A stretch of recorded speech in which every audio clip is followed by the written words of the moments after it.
Hello and welcome to a Best Automatic special about this mighty brute of a vehicle. Yeah, we all know it as, the tank. A great armoured vehicle for the military. And yes, we are thinking, what is happening with the tank? I mean, where's the camera pointing at? Oh yes, as I forgot, I'm your host, Captain Pervert. And is it true that the tank is going obsolete? Does the military really need these brutes of machinery at all? Tanks are still the centerpiece of modern land armies. For decades there have been predictions that they would go the way of the dinosaurs. In an age of jet aircraft they seem so slow and lumbering. And in an age of precision-guided missiles and smart bombs, how can they possibly survive? Yet, not only have they survived, they've prospered. No army, not even the smallest, can afford to be without tanks. What has allowed them to endure? The tank is the most heavily armoured of all battlefield vehicles. In World War II, tanks were typically protected by 7 centimetres of steel. Today, they often have armour that is the equivalent of 100 centimetres of steel.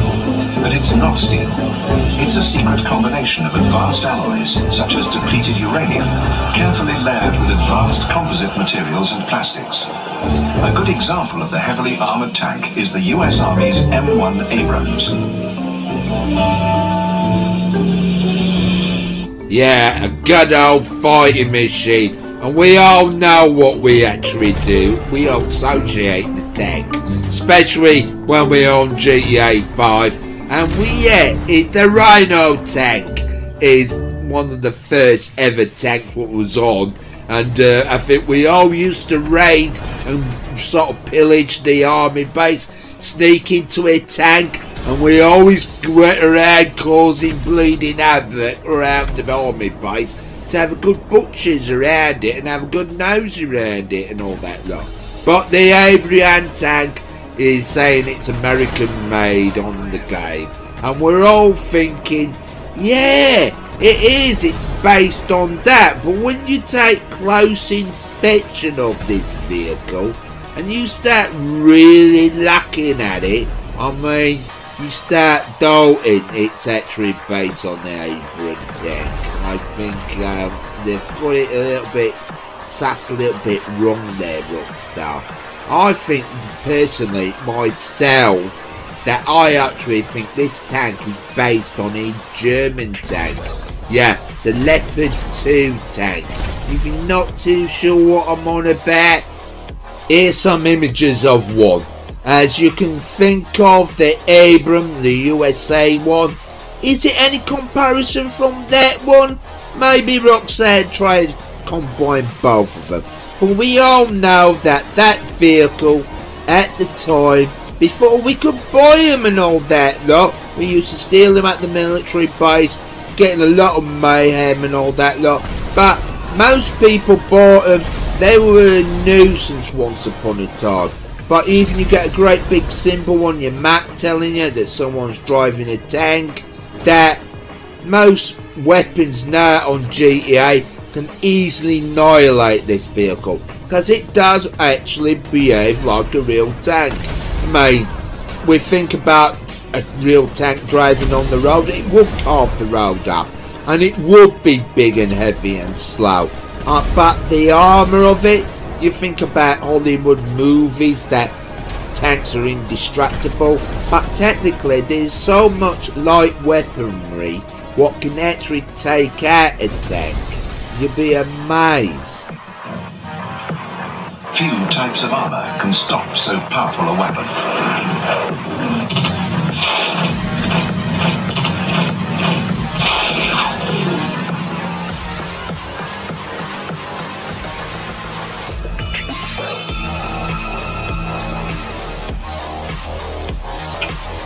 Despite the effectiveness of anti-tank projectiles, ongoing advances in armour technology provide the impetus for armies to seek out new weapons to defeat the tank. The most lethal of these are the anti-tank missiles. These vary enormously in size and power. Some are small enough to be carried by a single soldier. Some are so heavy that they must be carried on trucks or other vehicles. But whether large or small, anti-tank missiles derive their destructive power from their special warheads called shaped charge warheads. They get this name because their explosive punch is shaped around a metal cone. Unlike tank shells, which punch through armor by speed and force, missile warheads penetrate armor by concentrating their explosive force in one small area. Shaped charge warheads consist of a high explosive charge packed behind a thin metal cone. When the warhead is detonated on striking the target, the explosion collapses the cone into a high-velocity stream of metal particles that penetrate the tank's armor. The power of these warheads is phenomenal. A small warhead, only a few kilograms in weight, can slice through 50 centimeters of steel armor. They are so destructive that for many years, military experts thought that they would lead to the extinction of the tank. Like the armored knights of old, when faced with new weapons, tanks were expected to fade away. Yet, they haven't, and new technology is the reason why.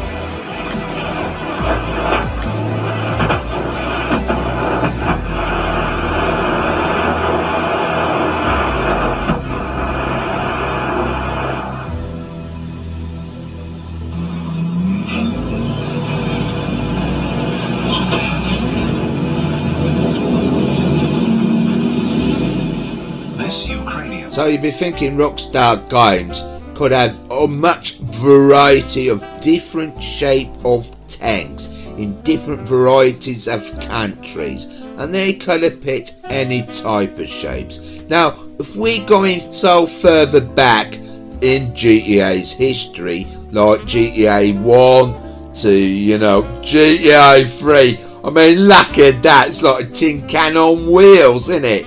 I mean, and then you got San Andreas. I mean, that looks more like a tank, but it ain't got the caterpillar tracks. Now, they were actually designed by a bloke. What bloke was that then? Well, don't interrupt my bit, my program, this bit. Yeah, well, you got to come out with some facts. Yes, GTA did not come out with some great graphics with a caterpillar, and it's a bit like them toy plastic soldiers where you get a plastic tank and the plastic wheels don't move, but they've got some plastic ones underneath and they sort of like break and bend and that. Yeah, right, but well, the thing is, the history of the caterpillar is what you want to approach, because that's when you present yourself and mention who you are. Yeah, well, I'm Captain Gorgeous, and everyone should know. Now they don't. Anyhow, we're not arguing. I mean, it's like them other people what created. They could have argued, but they combined it as a team. Yes, we are talking about Benjamin Holt and Daniel Bess, what are meant to be the creators of the steam tractor, what did agriculture in America and California, and then they created the caterpillar tracks because they had to work with boggy ground, and then later on they presented the world of the 60, a mechanical bulldozer, and this is where it all started from. Getting ahead of yourself, aren't you, Captain Gorgeous? I mean, November 24th, 1904, that was the first test in Denver, California, and the tracks were made out of wood. So there won't be no good going over a volcano, would there? Well, they did have a bad habit with these people doing wheelies in them, so they cut that third wheel off when it came round, when they stopped using petrol engines and steam engines and started using the diesel round in 1931. And that's where you get your 60 from. Yeah, but they didn't do really wheelies in them, did they? Well, you seen it on that photograph, haven't you? Yeah, there were little buggers for doing that, them agricultural farmers and all that, look, racing around, and that's where maybe the sport of tractor pulling came from and all that, look, because that's what the original vehicle was used for pulling, not for pushing as a bulldozer. Yeah, but the thing is, it's the only vehicle what's got tracks on this game. Well, there is other people what was involved in the success of the Caterpillar track. I mean, yeah, you had the big heavy 70, and then they created, to the 60 and all that lot. But we might be moving on about tanks and stuff and that. But yeah, what a great fact about the Caterpillar. I mean, Daniel Best had a son, did you know? Yeah, C.L. Best, and that's him. And he is mostly the creative of your 60. I mean, for you, Mr. Captain Gorgeous, you're trying to replicate something, aren't you, using your bulldozer, aren't you? Yeah, I am. Yeah, the Hollywood sign. Yeah. Well, Vinewood, innit? But, yeah. Well, that vehicle changed history. The Caterpillar, the tractor at the time, because we think of Hollywood sign. Yeah, that was them track vehicles what brought all the material up there to create that sign, and it was about housing development. It might be a temporary thing or something in history, but obviously it's still there now. And them vehicles created the Golden Gate Bridge, and we all know the famous common Hoover Dam as well. So why are we seeing the APC vehicle? There's nothing wrong showing an armoured personnel vehicle, because they came very known in the First World War that they never got really amongst to fight each other, because all the roads were all destroyed and all full of shell holes and all that lot. I mean, the only vehicle what was doing the hardest work there was the Holt 75, right? And that was bringing infantry in and all the cannons and all that lot.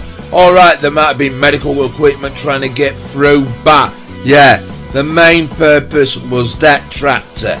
And one day a captain in his bunker or something, lacking through like history butts like Hannibal with his elephants, to H.G. Wells with the buck of the land of the ironclads. No way. Yeah, it could be a possibility. Leo da Vinci draw a picture of the tank, didn't he, back in the days? Yeah, that's right, he could have been looking at them as well.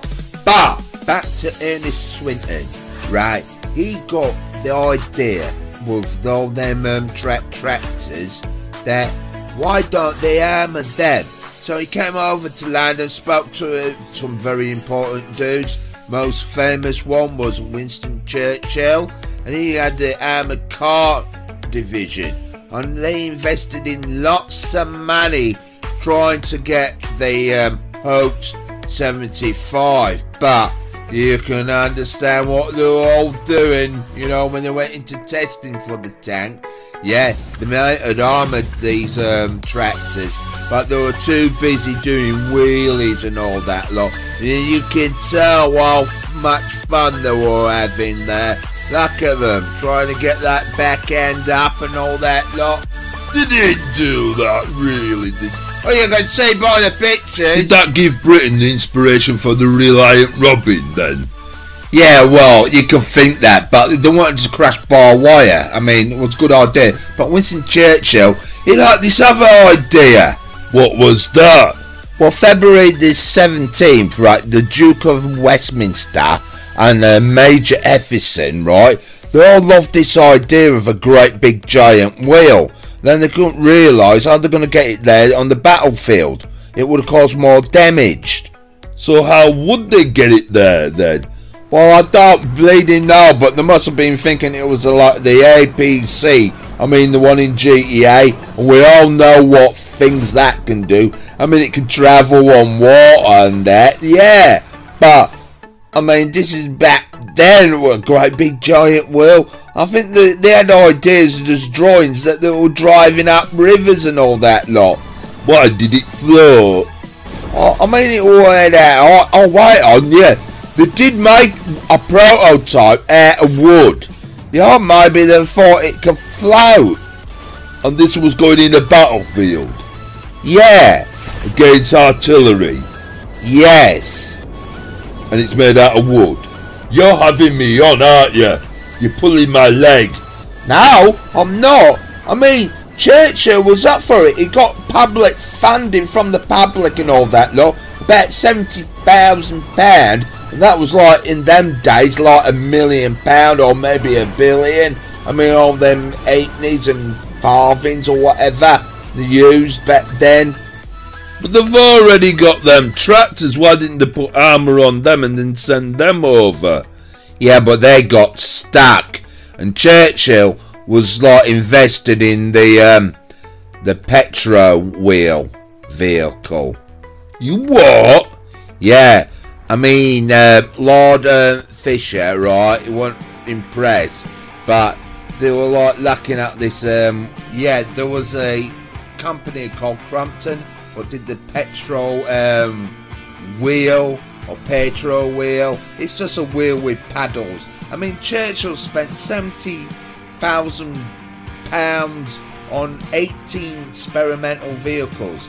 And this vehicle may look like a track vehicle because they did stretch it out, but all it was like a vehicle with shoes on or wooden paddles or whatever. It's just a strange looking thing. Anyhow, it was like a troop carrier. It could carry 50 men, but it just got bogged down and stuck and everything.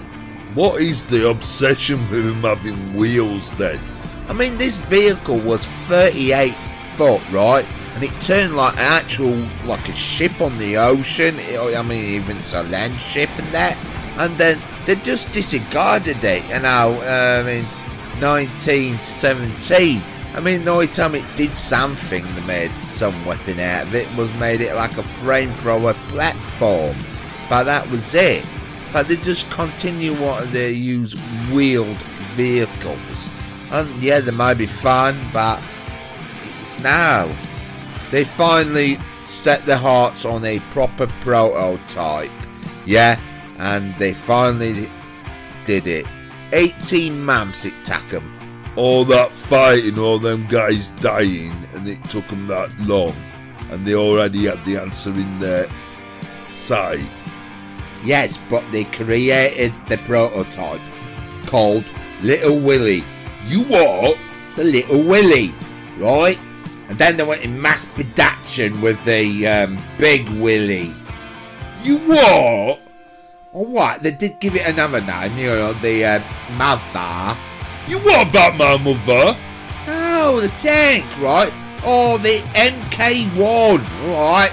It had another name as well, but you're a bit touchy, aren't you? Can't help being touchy. I mean, it's a very serious matter. A lot of people died in the water, like I keep saying. And then you're mocking back, coming out like saying little words like Little Willie and Big Willie. What's all that about? I can't help it what they actually named the vehicle, right? I mean, what happened to the prototype Little Willie then? How come they didn't use that? Well, it got stuck in the crevices and cracks in the ground and fell in or something, you know. It was no good. That's why they had to create the Big Willie. So it was big enough and long enough to get over the trenches and all that lot. And obviously, as you see the design, it's the tracks go over the top as well. So yeah, that is your most common fighting machine. And that's maybe the why they based the Rhino tank as well, you know. Why? Because it's slow and it's useless going up hills, isn't it, in the game, isn't it, that Rhino tank? Well, yeah, it's not really good at off-roading, is it? Well, no. But that's your familiar sight of the, Well, you know the, Little Willie? Why has it got them wheels at back, I'm been noticing? well, that's them anti-wheelie bars. They had to stop them doing wheelies in them, didn't they? Because they had the bad habit of them wanting to razz around and do wheelies in the tanks. Oh, they didn't, did they? I think the wheels actually stabilised them because all it did 4 miles per hour. I mean, they kept this vehicle top secret that the German spies thought they were making water tanks because that's what they give the impression. And obviously that name stuck with them, so that's it. just tank, instead of calling them water tanks, they're war tanks, aren't they? So January the 29th, 1916, with the 20 meters long track, so it should cover any wide trench or whatever, with 6-pounder heavy naval guns on them as well. Or you got the female tanks with 4 Vickers machine guns. What do you mean females? Well, they've got 2 types, but they call them male and female, right? Crewed by 8 men. 4 of them had to drive it, and then the other 4 operated all the guns as well.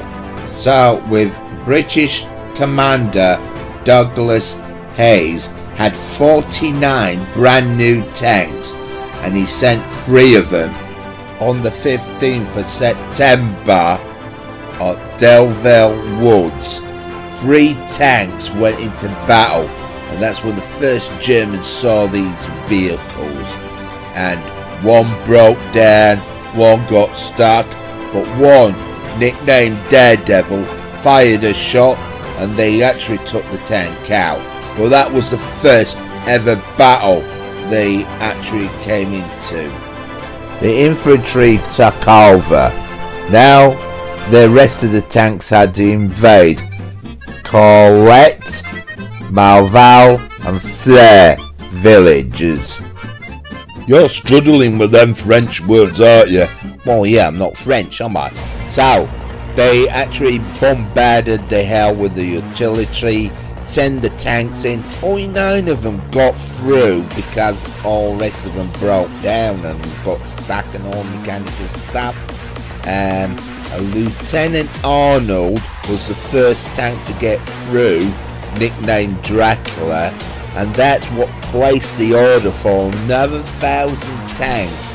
And they've got the vehicles all delivered by train, as you know, and then they invaded 7 months later with another attack of tanks on the 11th of April 1917 from the place Arage to invade Malapur.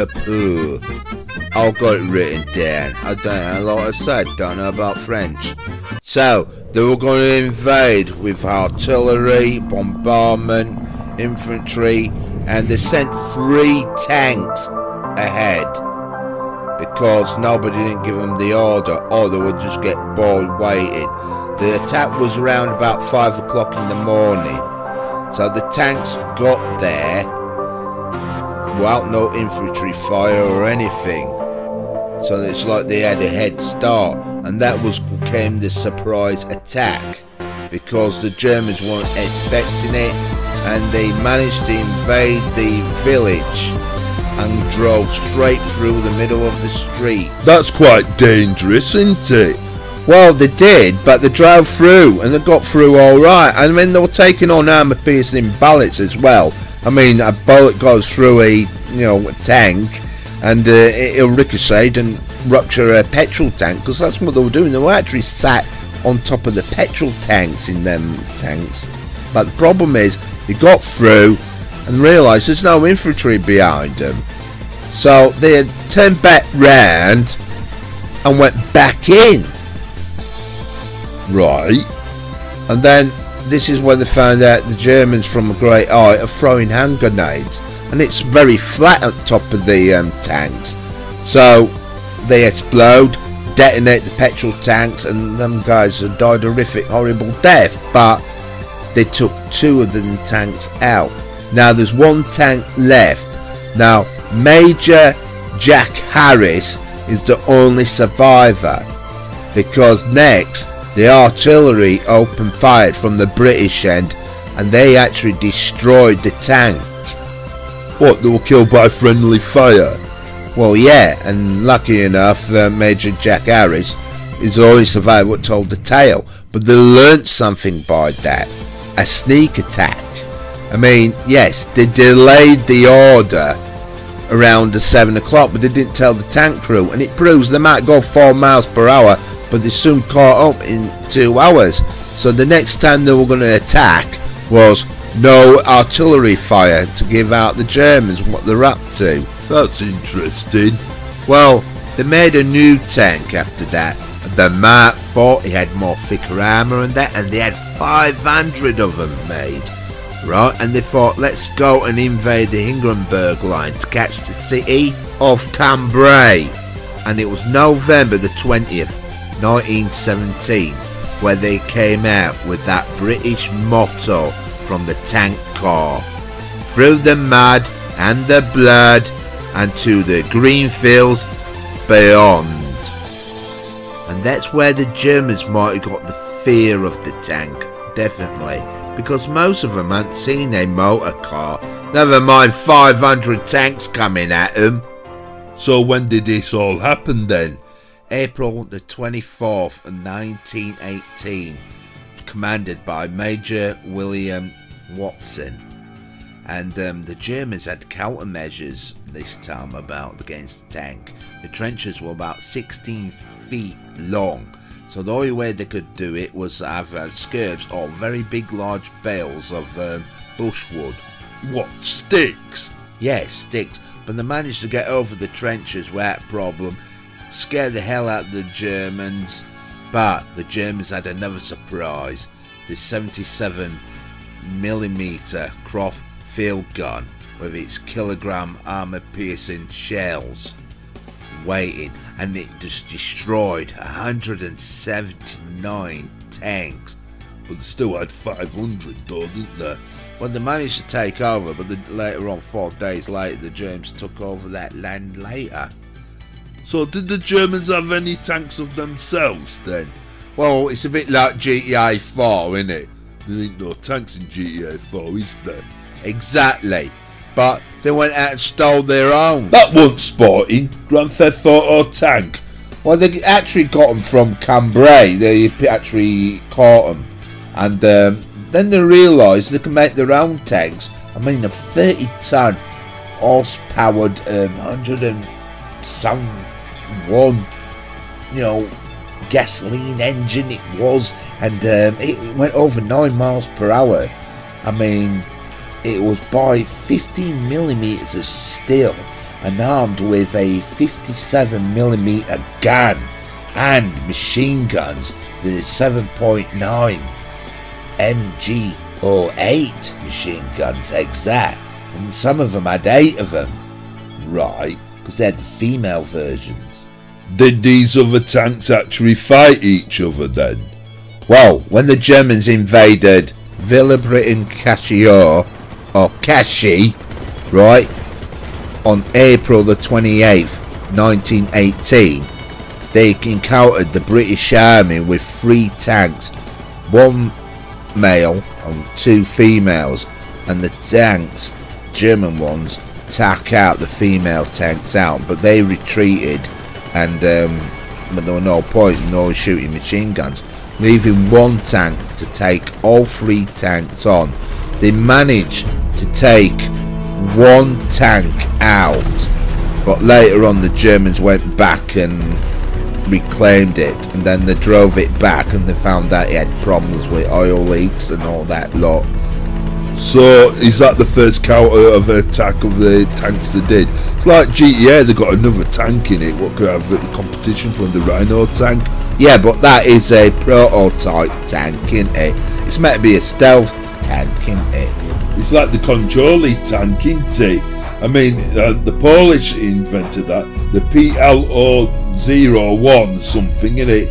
And it's really stealth. That'd be interesting on the battlefield, wouldn't it? But it's good on GTA, isn't it? I mean, it could be like them German Tiger tanks, but very weak from behind because it's got that back door, hasn't it?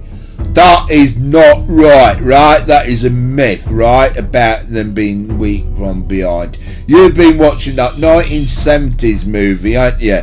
Kelly's Heroes with Donald Sullivan and Clint Eastwood and Telly Savalas, right, when they come marching down at the tank robbing all that gold. Or you're getting confused with Brad Pitt and film Fury. You know, it's got the actual original Tiger tank, what you'll see in Donington Museum. And if you read all the history of that, you'll know that it's a myth from behind, the weak from behind, right? Yeah, they're weak at the front. You ask Jeremy Clarkson's father-in-law if he was still alive, because he'll tell you. He won the Victoria Cross for taking out tanks like that. Don't have to be touchy, it's not my fault. November the 5th, 2018, they shut Donington Museum down. Anyhow, let's put some images of the RC tank. Hello, insurance investigator. Hello, sorry I haven't been back for such a long time. I know, you're not very good at it, are you? At your job. Well, actually no, I've been good at my job because we haven't had any incidences for me to be here, but obviously now there's a reason for me to be here. What, we're messing about with tanks? Well, I mean, are they obsolete? Yeah, obviously, like, the insurance are for lorries, we've got the insurance for the planes, we've got the insurance for the bikes, but there's nothing here for a car show to be doing tanks. But obviously we're not insured for tanks, so we can't afford for you to blow up a tank. What the hell was going on there? I made that insurance investigator, but not as bad as what she's like you, is she? Coming out with stupid myths like that, tiger tanks are like weak from behind. And you've been watching that film Fury. How the hell can you watch that when your mum won't let you watch Star Wars and James Bond? She lets me watch Brad Pitt. She likes Brad Pitt. Here's some more clips. So does it make sense, like, you know, blowing things up with RC tank? No, because they're very expensive. Yeah, but You it's do know the government entertainment. spends a lot of money on these military machines. And I mean, it ain't for you or her and every other people coming along and spoiling my tank special. Yeah, I can't be bleeding bothered. Oh, you soaking. Here's some more rubbish clips he did. Hey, we've got slow motion in our shots and all now, and we've all got air defence. What? Yep. But the slow motion isn't going to stop you from having accidents. No, it makes the shots look good. I mean, there we are, well, RC car doing more damage on the military because, no, our tanks getting oscillated. They're not getting obsolete, in fact. Yeah, but you could do Like stunts with countries like France are currently up in their army because of the fear That of does Russia. prove to show, you know, when latest GTA games come out, are they going to oscillate the tank? Because they're not really that great now, are they? I mean, in the Pressomat 2, I mean, that's more of an advanced machine, isn't it? Yeah, but I want to try to get at is the bleeding history of the tank, right? And there's some heritage of it. And it was British. The British were proud of their little Willie, alright? Yeah, well, it took a big Willie to win the war, alright? And the mums as well, don't forget. Right, yeah, true, but what a stupid name to give a tank. Anyhow, let's end it with another silly clip of yours. Well, everyone likes attacking that military base. We got some nice shots of the sunset. What, with a tank? Now we're a jet fighter. They're sending the military after us. We thought we'd have a go at a jet, so I've got We're a not bandage on. insured for jets. We're insured for like domestic or private use planes, but It's not a lovely jets. sunset. We're gonna get that in the film. I mean, all the money. You are absolutely, totally useless, aren't you, on this show? Like, I'm trying to present something emotional. A lot of people gave up their lives with the high elite technology of the vehicle, of the tank, but now it's getting obsolete and out of date. That it may not even be in video games in the future. We'll never know that, will we? So on that, let's end the show.